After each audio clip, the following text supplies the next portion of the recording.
Yandex, самая большая компания на рынке СНГ,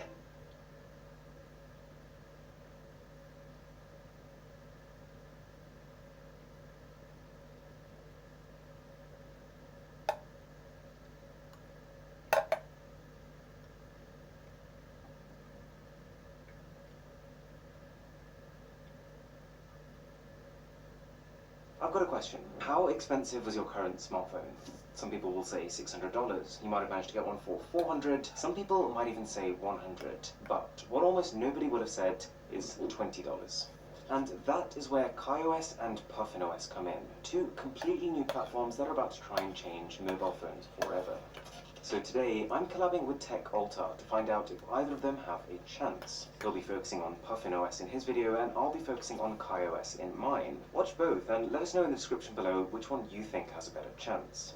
So, right here, I'm going to answer the three big questions. Number one, how KaiOS has created a completely new category of devices. Number two, the tricks that KaiOS uses to be able to work seamlessly even on low-end phones. And number three, how KaiOS is catching up with Android.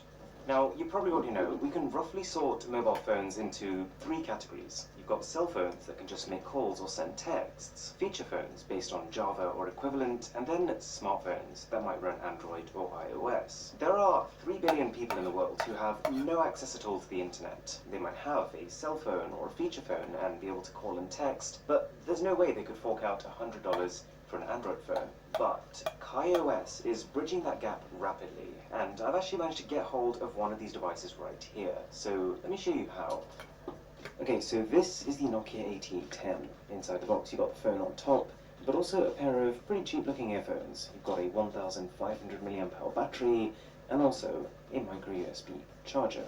So, the phone itself, and when you pick this thing up and start to use it, some things become very apparent very quickly. It is super comfortable and light, and I like the fact that you can turn the screen on and off with this sliding mechanism there. Plus, it has 4G, and that is just the start. You've got Google Maps, which is a little finicky here compared to on a large touchscreen, but everything works. I can sit down and plot a route from Nottingham to London and get step-by-step instructions on how to get there. Which, think about it, for someone who's never had a smartphone and who's just spent $20 to $30 on something like this, is incredible. It's got a YouTube app, which is pretty much the mobile website, but videos load without issues, and the actual speed is better than you'd expect. And maybe the most important addition with KaiOS is Google Assistant. It does pretty much always direct you to the browser, but that's enough. It's enough for you to learn more about something that you're interested in, and it's enough for it to solve maths problems for you. It's not as jazzy as its Android counterpart, but you'd be surprised how well it keeps up in terms of speed. Plus, one of the biggest ways that KaiOS devices have managed to save costs is by opting out of using a touchscreen. And whilst the caveat is that is potentially fiddly typing on one of those numerical keypads, Google Assistant pretty much solves the problem. Say you're about to type a message to someone. Instead, you can just hold the middle button and dictate it. And because that computing is actually being done by Google's text-to-speak engine and not some built-in proprietary one, it is just as fast as if you were to do it on the Galaxy S10. Plus, KaiOS generally is super fast. Because it's built with hardware limitations in mind, performance is one of the only priorities. Downloading apps takes 2 seconds and booting them up something similar. If you think about it, it's really impressive that KaiOS was able to build a proper ecosystem like this. Especially when more established players like Samsung, like Microsoft and BlackBerry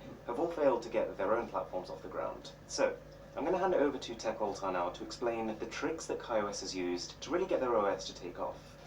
If you think about it, a new platform like KaiOS really faces two key challenges. One, it has to work with very little processing power, because of course it is built for cheap devices with very cheap components. And two, it needs an app ecosystem. But of course in 2019 it is very difficult to convince app developers of all sorts to port their apps over to a new platform, as Windows Phone, BlackBerry, and many others have proven. So instead of having its own native app platform, KaiOS runs web apps, which most app developers already have. But KaiOS only allows the most optimized ones into its app store. So those would be the apps that actually offload most of the heavy-duty processing tasks to cloud servers instead of running them on the devices themselves. So for example, Google Maps, planning routes on a web server, or Google Assistant doing natural language processing on a web server, for example. With 4G connections becoming reliable and cheap even in developing countries, KaiOS is betting on the fact that even cheap devices can finally start taking advantage of the cloud infrastructure. So with this really smart software strategy, KaiOS is making feature phones really intelligent. But you might still be wondering how this relatively simple operating system is starting to catch up with Android. So back to you, Aaron. You might remember an OS called Firefox OS, a completely new operating system built by Mozilla for smartphones, tablets, and even TVs. KaiOS is actually using DNA from Firefox when that project was discontinued, but there's a specific reason why this is taking off when that failed. You see, on the Mr. Who's the Boss channel, we've already talked about a whole bunch of alternative OSs. Samsung's Bada, Google's Fuchsia, and Huawei's Hongmeng. And whenever someone has asked the question, can this thing become Google's Fuchsia and Huawei's Hongmeng? And whenever someone has asked the question, can this thing become the next main smartphone OS? The answer is always maybe, but probably not. Every single smartphone OS, by its very definition, is going...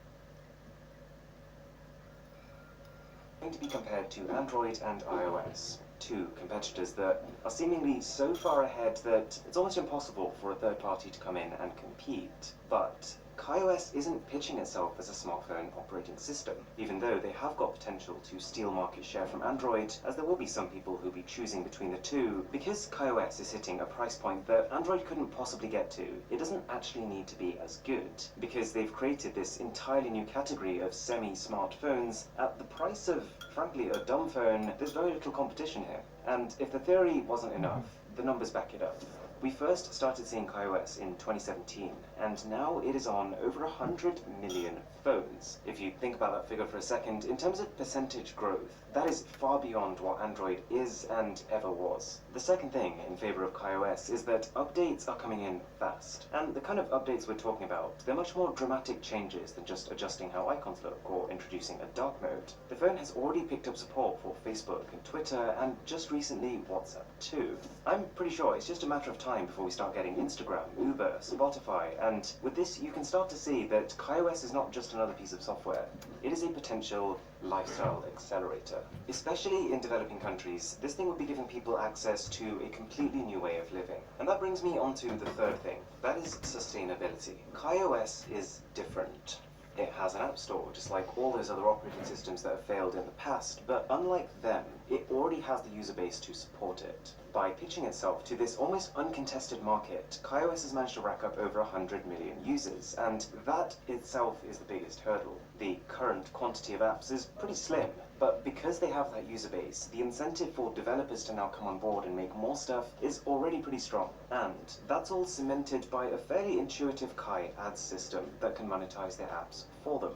So you've got loads of users who are hungry for content and loads of developers who are ready to start making it. All the ingredients are here for a really bright future. But one thing I would say is that the future of an operating system like this is a little uncertain. Because generally, people are getting wealthier, you would think that KaiOS has really strong short-term appeal whilst money is short, but then at the same time, in the long term, when incomes become substantial enough, that people would rather have the full smartphone experience with something like Android, as opposed to the cutback version here. So the only way I see KaiOS surviving long term is by slowly branching out to more premium devices, and by starting to offer more and more of a comparable experience to Android and iOS. So that in itself could be pretty exciting. The last thing to bear in mind about this is that using one of these phones actually has some significant advantages over using one of these phones. The Nokia 8810 that I've got here is lighter, it's smaller, and it can last just as long, if not longer, than my S10. And I could also see a situation where even someone who already owns an Android might prefer to take a KaiOS phone to a music festival or to a holiday. Its low cost means you're not too worried about losing it, and the fact that it's powerful enough to stay fully connected, whilst not being so powerful and so capable that it's distracting, might actually strike the perfect balance for some people. KaiOS could also potentially find a market as the secondary phone for someone who already owns a proper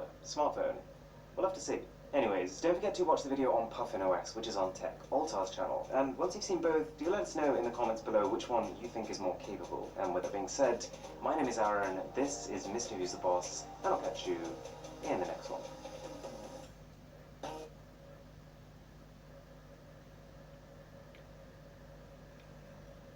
Яндекс, самая большая компания на рынке СНГ, придумала, как умножить капитал жителей России. Проект Яндекс.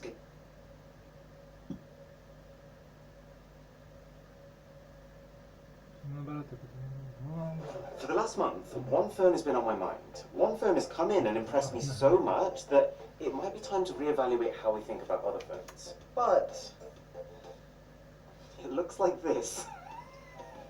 We're talking about the Zenfone 8. The box looks a little on the rough side, but that's because they've removed the layer of plastic that you normally see on a lot of other boxes. Plus, more importantly, it's got the goods, the hardback plastic you normally see on a lot of... The box looks... It looks like reevaluate how we think about other phones. But it looks like this, rough side, but that's because they've removed the layer of plastic that you normally see on a lot of other boxes. Plus, more importantly, it's got the goods, a hardback plastic case with some light texture, a USB-C cable, and a 30-watt charging room. But then I saw the phone. Bearing in mind that this is 599 euros, which is not super expensive, but it's also not cheap. That this is what last year's Zenfone 7 looked like, and that Asus as a company has proven that they understand what it is that consumers want. I was perplexed. Like, what is this?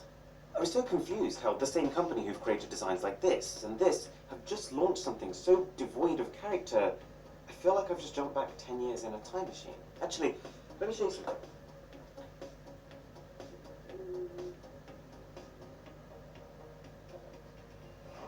Right, have a look at this. Completely unbranded, 100% generic.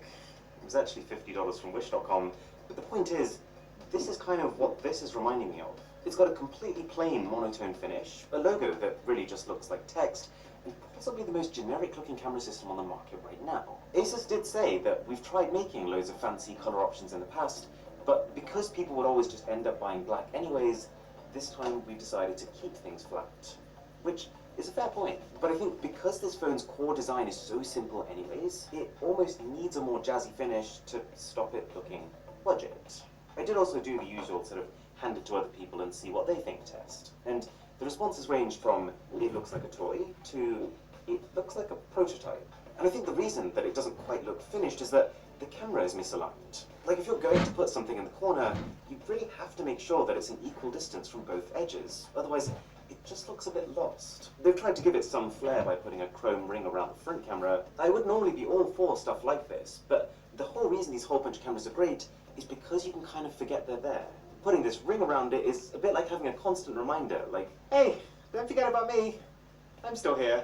Anyways, the reason that I'm giving it such a hard time for this is that the design is completely at odds with what the phone can do.